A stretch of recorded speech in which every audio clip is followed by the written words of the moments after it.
everybody. Todd here with Rachel Mayrose, Yep. Founder of Secondhand Hounds. Yep. I just wanted to come in to your new facility here, Minnetonka. Yep. Minnetonka, not too far off 62 and 494. You got it. So yeah, I wanted to give you a little time to talk about yourself, the rescue, and I guess whatever you would like to tell all these people. Yeah. So first of all, your name, where are you from? Yep. All that good stuff. Yeah. I'm Rachel Mayrose, Executive Director and Founder of Secondhand Hounds. Okay. I grew up in Edina and just had a love of dogs from an early age, and cats. We fostered cats for the Humane Society and dogs through Pet Haven, and always just was very dog invested. My parents had their Labrador before they had me, and they always joked that she was their firstborn. So that was kind of the family that I was born into.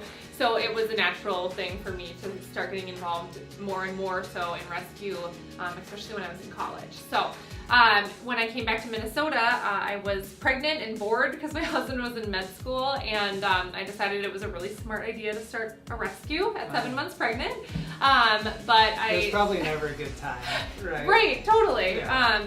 And it honestly was the best thing ever. I found this great community of people. My daughter got to grow up amongst people from every walk of life, every age, and got to kind of know people, and it was a really cool, unique experience for her, I think, and for me, it saved me from the boredom of being a med school student's wife. And I always thought it was going to be this really small rescue that was like 30 dogs at a time, and I was never going to go above that, and I wanted to run it from my home. And it just kept growing and growing and growing until here we are. Yeah, I mean, I stopped in just briefly at your other location, but I mean, you guys, do you guys do tours or anything? Or So, I mean, yeah. I'm not in the dog rescue world, but I would think this would be heaven to any rescue person out there. So maybe I'm sure people look up to you in the rescue community, and I mean, if we can get every rescue to where you're at, it would be amazing. Like, this facility is awesome, and it's awesome to see all volunteers. Are they employees or a little bit of combination? both? Okay. Yep. Mostly volunteers, but we do have some paid staff members. There was a big taboo in rescue that we shouldn't pay people, and we shouldn't have like these big offices, that all of our money should be going directly back into animal care. But from my perspective, the way that we can make the biggest impact and save the most animals is having those people have this be their life's mission and their employment, and also have this beautiful office, not only to have space for our volunteers and fosters, but it's all focused on animal care. If you look at, for example, our dog kennel run room, we can house 7 dogs at a time coming in from hoarding situations, where the dogs that you saw today are from a hoarding situation. We wouldn't have been able to say yes last minute if we didn't have this facility. We have our cat room because, again, we get a lot of most of our cats are local. And so when somebody calls us up and says, I have 3 stray cats in my backyard, what do? We don't have to turn them away. We can say, bring them to the office. We have this beautiful dog run where when people want to come, awesome. and exercise their foster dog, if they have a foster dog at home. Or could you do like a meet and greet? Yep. Like if I see something on your website, like, hey, I want to come see Sally. Yep, exactly. So, exactly. So you would fill out an application for Sally, and then we would meet here, and you could have playtime with Sally and really see what her personality is like. So we have all these amazing features to this office that are focused on our program, on our animals, on making it better for everybody. It's a dream come true, to be honest. Like I said, I started thinking it would be run out of my basement the whole time. Yeah. And this is our 4th home, and it's beautiful. It's what it is. I mean, our paths have crossed a couple times.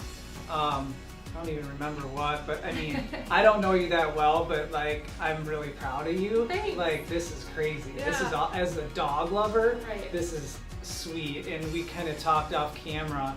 I'm a big I'm a everything dog animal guy, Right. but my kind of heart and passion is with pit bulls. So Hopefully in the near future, partnership with Sun Control or our restaurants. Yeah. I'd like to do something and Yeah. at a big level.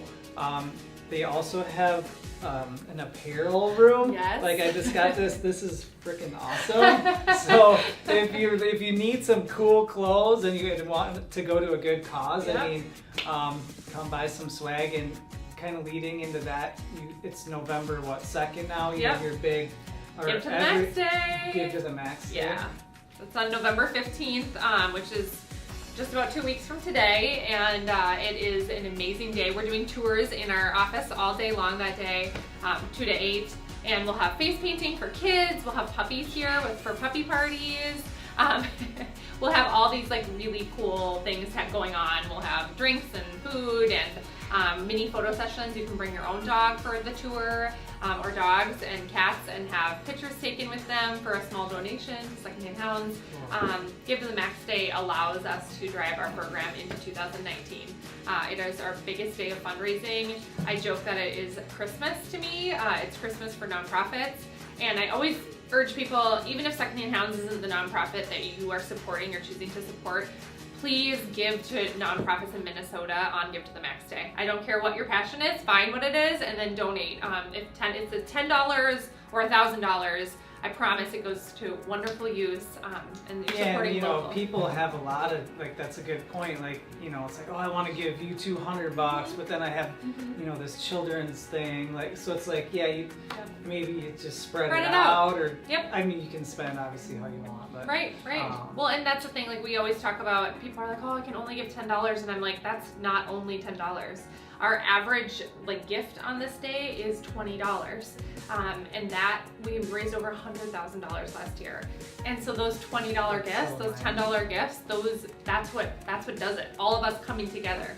We had over 1,000 people donate last year on Gift to the Max Day, and I'm hoping to blow that out of the water this year. Yeah. And I'd like to help if you need help with food or something. Yeah, for sure. Let's talk. Yeah. Well, cool. I don't know, we touched on a lot. Anything else? I mean, if you want to volunteer, foster, you know, there's a lot of different ways to be involved. We talk a lot about donating because of Give to the Max Day, but you know, you don't need to give money. You can give of your time or your talents. You know, feel free to reach out. I'm always willing to discuss how different people can partner or help. And even if you just want to come by and visit some animals and talk about the program, we have great people here willing to do that anytime. That's awesome. Yeah. Thank you. Thank you. Yeah. No, I'm so excited.